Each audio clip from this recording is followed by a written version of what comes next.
Дали Мицкоски знаеше за бегството на Груевски? Што разговараа лидерите на тајната средба? Дали ВМРО ДПМН ќе се откаже од својот почесен председател?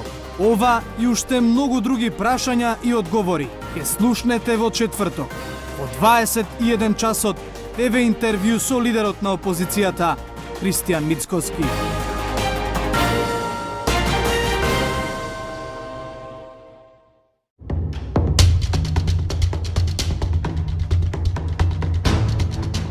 Кој ја користеше немоќта на бегалците за личен профит? Како функционираат каналите на нелегална трговија со ранливите деца и очајни родители? Маката на мигрантите се мереше во кеш, кој ја одредуваше цената? Македонски инсайдер открива каде завршија парите потрошени за бегалската криза во крикот за нов живот во Европа. Наскоро на 1 ТВ.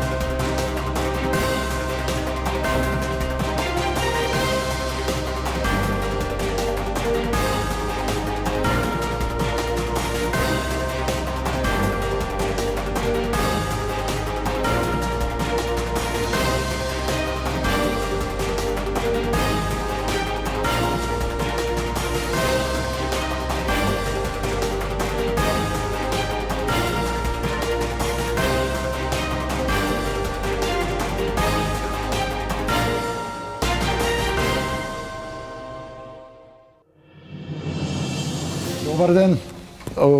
Почнуваме со отвореното студио на 1 ТВ од 14 часот до 22 часот. Како што знаете, маратонско отворено студио на 1 ТВ. Вчера имаше прилично бурен ден.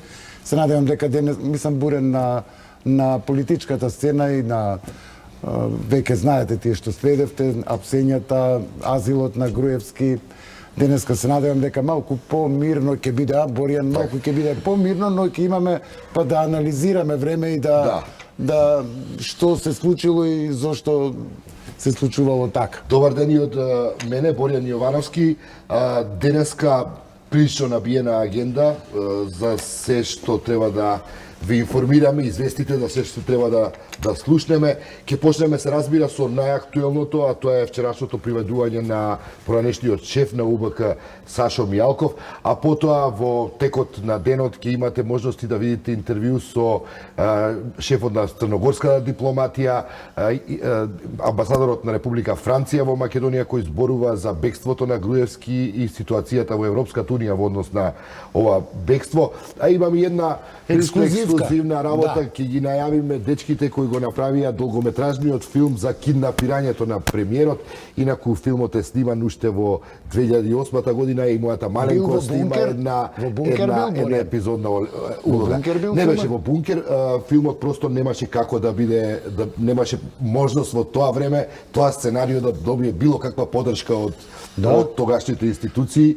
Од утре има веќе... И она што е интересно е што филмот го изработија, таа цела екипа беше ангажирана буквално за 0 денари, што би се рекло, волонтерски и најентузијастички го предвидоа киднапирањето на премиерот. Но добро, може би за тоа е веднаш на старт доби популарност. Да, и утре беше на Cineplex, на Cinedejs се емитуваше, но од утре на редовен репертоар во Cineplex, но за сето тоа во 21:30 и да почнеме сега со најактуелното. Со Игор. Игор го следеше вчерашниот настан. Синоќа ти премрзна таму пред основниот затвор Скопје во Шутка, чекајќи Мијалков или информација дали е вонатре, дали не е, доби информација дека секако добивме од судот, од како што те слушав синоќа од председателот на Зошто е дали на чисто, зошто е тој во притвор? Има ли официјално или што е неофицијално? Официјалната информација дека тој е во притвор поради опасност да се даде во бегство. сега што току пред малку обезбедивме неколку неофицијални информации Да. кои што се однесуваат дека тој веќе е јавна тајна, односно дека тој има веќе имот во Чешка. Добро, тоа е и пишувано. Но ова веќе е помеѓу неофицијално според нашите извори, веќе е наведено и во решението на Кривичниот суд со кое се определува притворот на Мјалков, пред зголемена околност за тој да се даде во Што бегство. подразбира зголемена околност? Зголемена околност подразбира веројатно повеќе знаат адвокатите и правниците, но според мен би требало да подразбира на моменти што повеќе би давало назначење дека би се дал во Добили бегство. информации дека се меѓутоа, подготвува за бегство? Оперативни сознанија Да. има такви, тоа алудира на фактот дека и веќе имаат сознанија, но меѓу другото што пред малку како информација го дознавме дека можно е да го продаде огромниот имот како што се наведува да во го решението продаде веќе во Чешка. во Македонија. Во Огромниот Македонија. имот во Македонија за со семејството да се даде во бегство. Не знаеме дали би било во Чешка, но сепак ова веројатно веќе е спречено Ова е од судски извори. Ова од извори не би сакал Каде е да сместен? од кој точно. Има некои спекулации Не, во кој Хашкото одделение или во другиот дел од притворот? Моите информации од неколку извори велат дека тој е сместен во одделение, во притворско одделение Во со Г1, неколку гумина да. во одделението Г. Бидејќи Орце Камчев го имал на Оне во Хашкиот Ја, на дел. Тоа е судата во само едно во од Хашкото. 4 хашки одделени има во Скопскиот истражен затвор, во едното од нив е сместен бизнисменот Камчев поради здравствени причини, а Мјалков очигледно ќе треба да дели понатаму просторија со неколку мина притворени, околу 4-5 Игор, луѓе се. да те прашам, Мјалков вчера беше изведен пред истражен судија, како одеше таа работа? Чинам дека тука токму на овој момент реагира адвокатите, Добро. дека без распет во кривичниот суд, повикувајќи се на европска пракса, дека не може да се оди во притвор. Не беа адвокатите, дури вчера од нашата екипа ја дозна информацијата дека на него му е веќе определен мерка притвор од 30 дена. Значи не Значи, му било о, возможено да побра адвокат. Очигледно така испаѓа бидејќи веќе било изготвено решението. Има- Значи, се ја побарало од судот, судот и... Истиот ден, тоа што сум Кривичниот сакал да суд, го потенцирам како коинциденција, забележав токму вчера и специјалната јавна обвинителка Катја Цјанева во кривичниот суд, таа што ми кажа бев тука на прва средба со председателот на кривичен Иван Џолев. Не знаеме дали би имало коинциденција ова или не, но немаше детали повеќе од неа, ниту пак од председателот на кривичниот суд, кој впрочем и вчера потврди за нашата телевизија информацијата Игор, за што присутни. велат адвокатите на Мјалков? Меѓу другото велат дека без нив не би требало да не знаат они што всушност му се става на по кои околности всушност се дава овој притвор за него, но да не должам многу, предлагам тука да погледнеме изјавата од адвокатот Антонио Апостолски. Денеска го примивме решението за одредување на мерка притвор. Во текот на денешниот ден ќе поднесеме жалба. Одбраната смета дека без да се повики да се сослуша обвинетиот за предлогот за одредување на мерка притвор, дека е недозволиво да му се подреди мерка притвор. Законот за кривична постапка точно наведува дека секој лице мора да биде повикано и сослушано и после неговата изјава да биде одредена мерка притвор доколку постојат услови. До сега како била праксата? Па не знам дека А кои се основите за определение? дека постои опасност од бегство. Кои докази ги има специјалната јавна обвинителка? Решението не е добиено, во решението не се специфицирани докази. А кога е поднесено барањето за притвор? Во текот на вчерашниот ден. Потврди и Антонио дека во текот на вчерашниот ден веднаш било проведено решение за притвор и однесен во шутка. Се жали на процедурата, тоа е правилно или не е правилно така без адвокат? Од она што ти, бидејќи ги познаваш работите во судството. Обично процесите ги следам во делот нели на судењата, секако ги следиме и распитите во кривичниот експертите суд. повеќе ќе го Повеќе објаснат, секако би да. требало да знаат и да објаснат, но тоа што го знаме дека кога веќе се носи некој на распит во кривичен, мора да Да. има адвокат и првиот да биде донесен прво осумничениот за ако станува збор за некаква истрага отворена, прво тој да се испрашува, па после преостанатите ешелони во зависност од нели од нормално пред се од кривичните дела кои што им се ставаат на товар.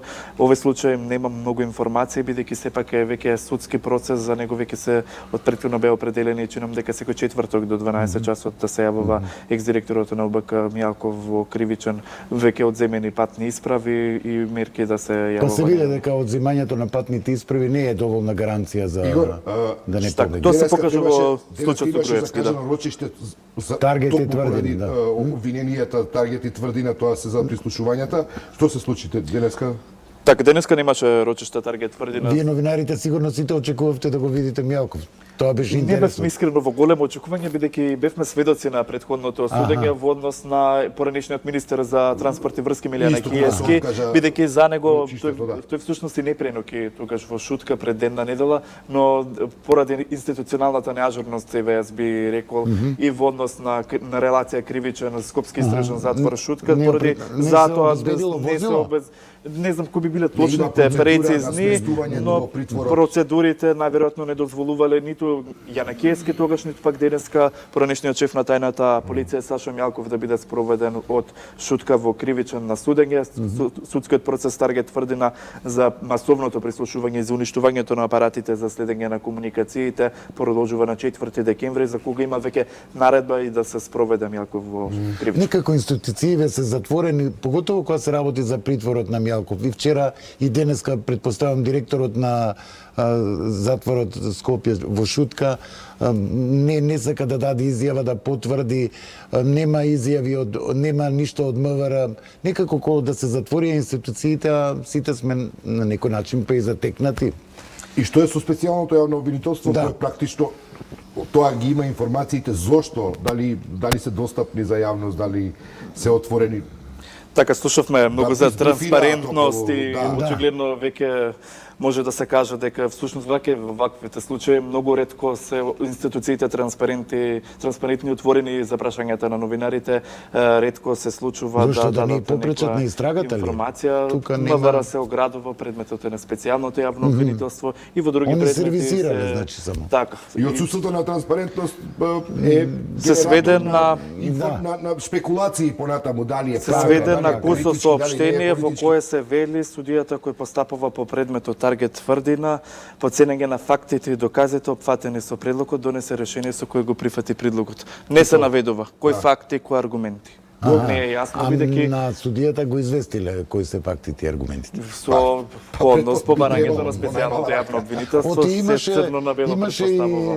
информација дека во некои од текстови од твоја колешка што известува дека притворот на Мијалков е за империја, дека со многу пари е вмешан во тој процес империја, тој е каде што и е еден од првообвинет. обвинетите Он во- е второ Осумничените, да те поправам. Осумничен, да. Во различни термини во Осумничен е судството. Камчев, да, второосомничен е Мијалков и оние влечеа тезата дека е најповеќе овој притвор за империја, што мене ме чуди, бидејќи ако му дадеа притвор, тогаш ќе му дадеа. Тоа што беше како неофицијални информации што ги имаме дека СЈО навело во кои предмети е обвинети е нели осумничен екс-директорот на УБК Мијалков, Сашо Мијалков, но сепак судот не знам дали проценил сам или навело специјалното јавно обвинителство, треба сепак да Добро. се произнесат дека сепак е одреден притворот за Таргет Тврдина за предметот масовно прислушување и уништување на апаратите. Сега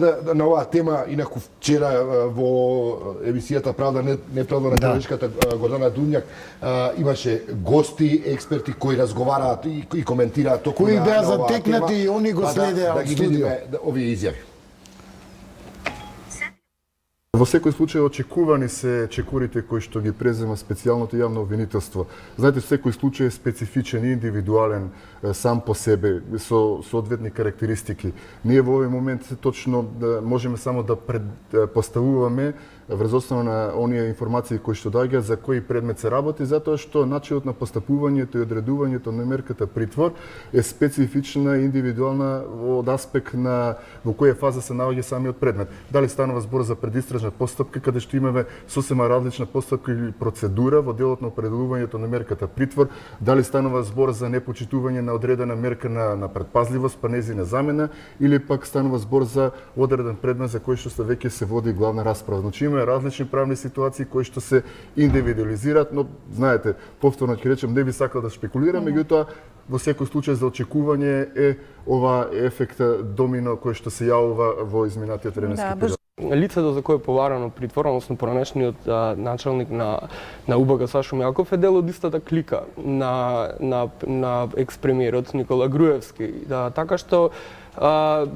логично е да се обезбеди неговото присуство, меѓутоа секако тука влегуваме во зоната на шпекулација и се согласувам со судија Нанев, бидејќи на тоа лице во друг предмет му беше определено мерка предпазливост, значи да се јавува редовно во судот, да одземање патните исправи. Дали тоа значи дека се смениле околностите што дошло до промена на одлуката на Тоа СЕ? значи дека имаме промена на околностите. Сега конкретно за кој случај можеме само да нагодуваме. Значи, за да се одреди притвор потребно е претходно зависно од која фаза се одредува притворот. Дали притворот го одредил истражен судија, дали притворот е одреден во главна расправа, дали имало жалба по притворот, пошто нели имаме еднаквосно оружје, да член 6, од каде е одбраната, што прави одбраната. Зашто бара Груевски азил во Будимпешта, бил под прогон, закана за смрт, застрашување, неправедно спроведување и судење и така натаму.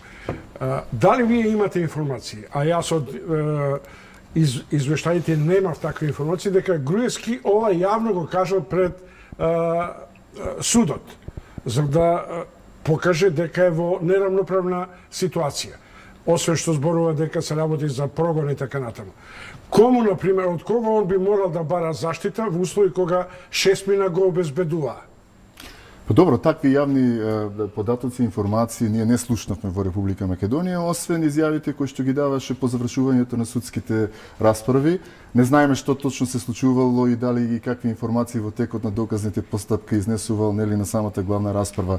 Но меѓутоа до она што беше презентирано, би рекол на мини пресовите пред Основниот суд Скопје 1, не слушнавме било какви закани кои што се однесуваат, односно освен политичките изјави кои што има политичка конотација. Се согласувам целесно, ако согласно законот имате обезбедување од 6 или повеќе службени лица кои што се припадници на Министерството за внатрешни работи, тука дефинитивно се постава прашањето: која е тогаш улогата и смислата за таквото обезбедување ако се има дека целта на донесувањето на овој закон за определен број на години, исто оноко колку што одреден политичар, односно во конкретен случај премиерот поминал на функција, значи 11 години за обезбедувањето, целта е токму неговата заштита по личната безбедност и членовите на неговото семејство од било какво несоодветно или насилно однесување на било кои субјекти во самото општество. Значи овде се поставува прашањето ако била загрозена неговата личност, овие припадници на Министерството за внатрешни работи постапувале апсолутно непрофесионално и спротивно на законот и сигурно дека во таква ситуација би требало да сносат одредена одговорност. Да не заборавиме дека во времето кога се реализираше бегството на Никола Груевски, Министерството за внатрешни работи излезе со податоци дека не е пријавен од негова страна или од неговите најблиски некаков обид за застрашување или за закани. Боца, знаете, во дадената ситуација, она што го кажа и колегата Андреј, имаме во Република Македонија исклучително висок профил на криминал и на личности кои што ги извршуваат оди видови кривични дела. Полицијата по дефиниција, без оглед на постапувањето на јавното обвинителство, без оглед на постапувањето на судот, мора задолжително да отворат оперативни обработки преку кои што ќе ги следат овие личности. Не станува збор за багателни кривични дела, така за одредени личности кои што се присутни во околината. За таков висок профил на лица, задолжително полицијата мора да води сметка, односно да отвора оперативни обработки, да анализира и на крајот да изведува соодветни заклучоци, врз основа на кои што потоа ќе го извести јавното обвинителство, за да може јавното обвинителство во законита постапка да побара соодветна мерка од страна на надлежниот суд. Дали тоа во дадената ситуација е направено? Дали затаиле, бидејќи во дадената ситуација обвинителството и полицијата мора да соработуваат.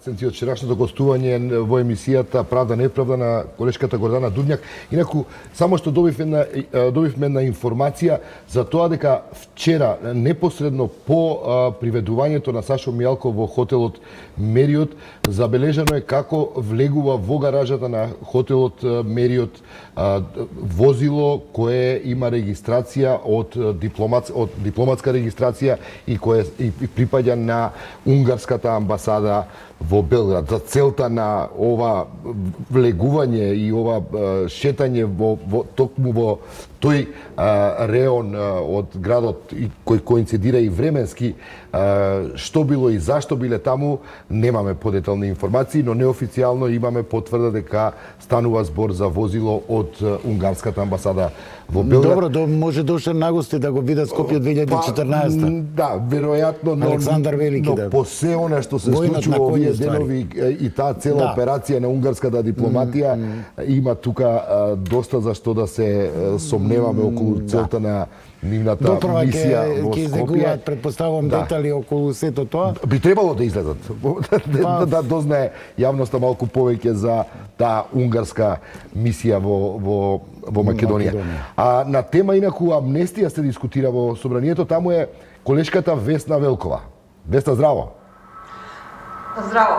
Што се случува во собранието и има ли овој развој на настаните, овој драматичен развој на настаните, ако може така да кажам, некакви рефлексии во тоа што се случува и се разговара во собранието на тема амнестија? Да, оваа тема е популарна, законот за амнистија, но за него малку подолу Борјан, бидејќи овде во собранието на Комисијата за економски прашања е оној популарен закон за граѓаните, законот за возилата со кои се воведуваат црвени, жолти и зелени налепници, односно доколку биде донесен, ќе се воведе категоризација на возилата. Овој закон ги засега речиси сите граѓани овде на Комисијата власти и опозицијата жестоко дебатираат токму на оваа тема.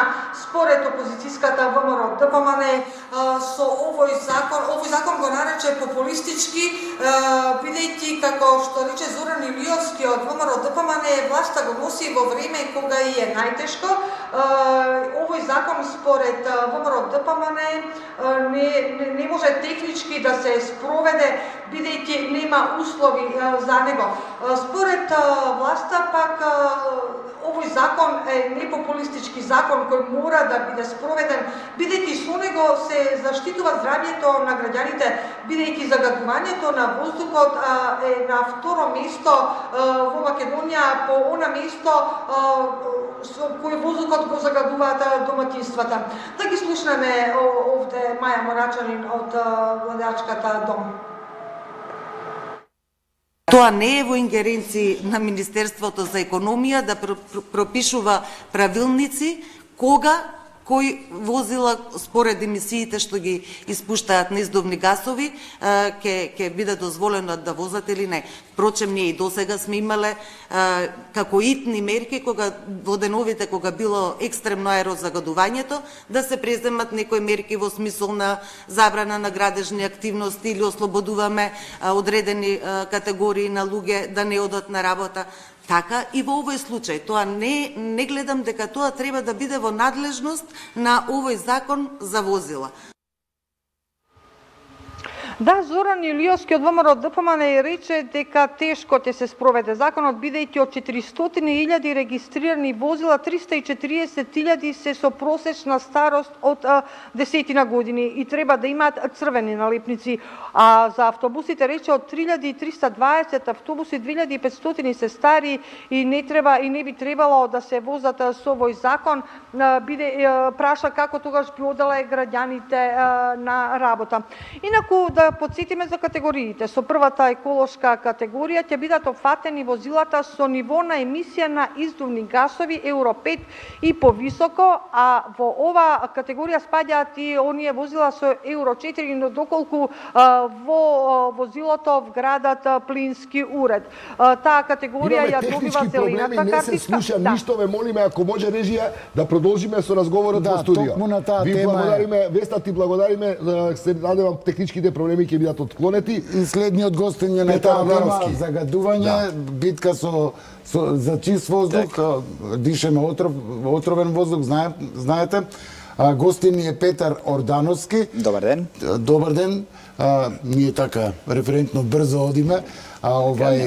Вие имате еден проект Еко Монитор. Да. Тоа е значи детектирање, односно мерење на загаденоста на воздухот. Да. Во Скопје или во цела Македонија? Во Скопје, но и низ цела Македонија. За почеток е идејата да биде нели во Скопје како за сега е само проект. главен град. За сега е проект во фаза на развој. Не, да Еко монитор- појасниме одма. Постојат веќе станици за мерење на воздухот. Ама или се Неколку? надвор од употреба или се неисправни. Тие станици моментално има 14 станици вкупно, од кои мислам дека и 2 се во приватна сопственост.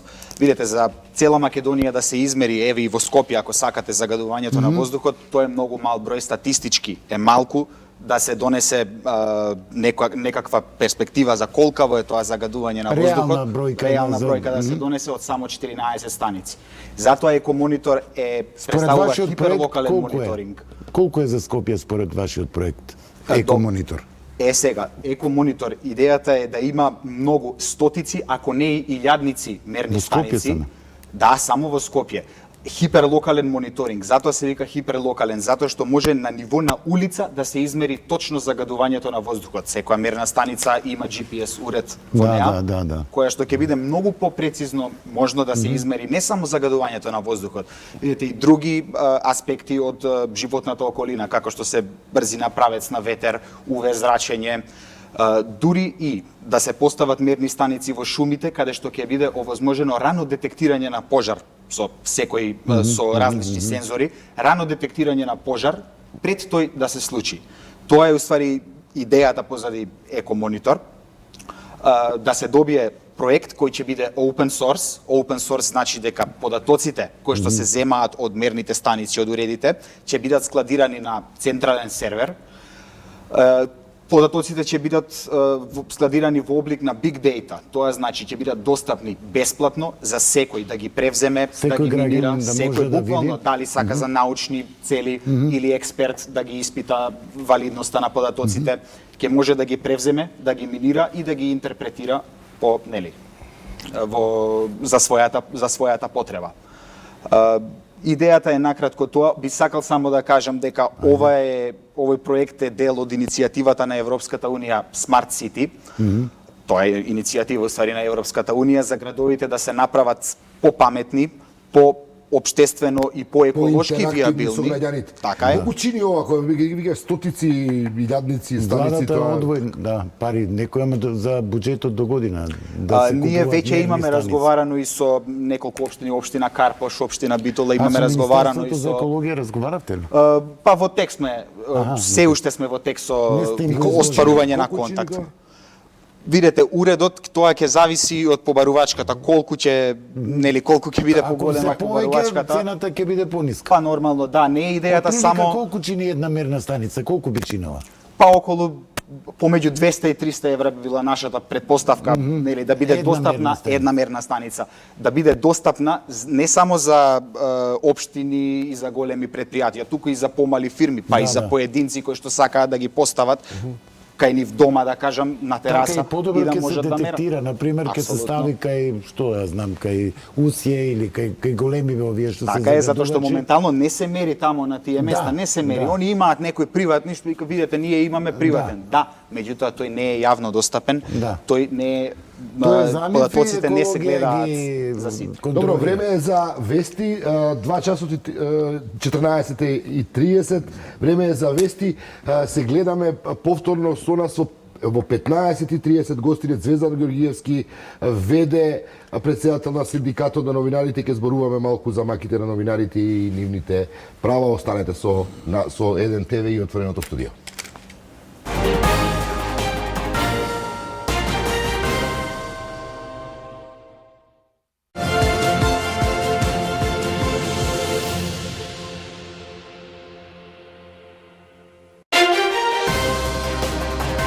Дали Мицкоски знаеше за бегството на Груевски?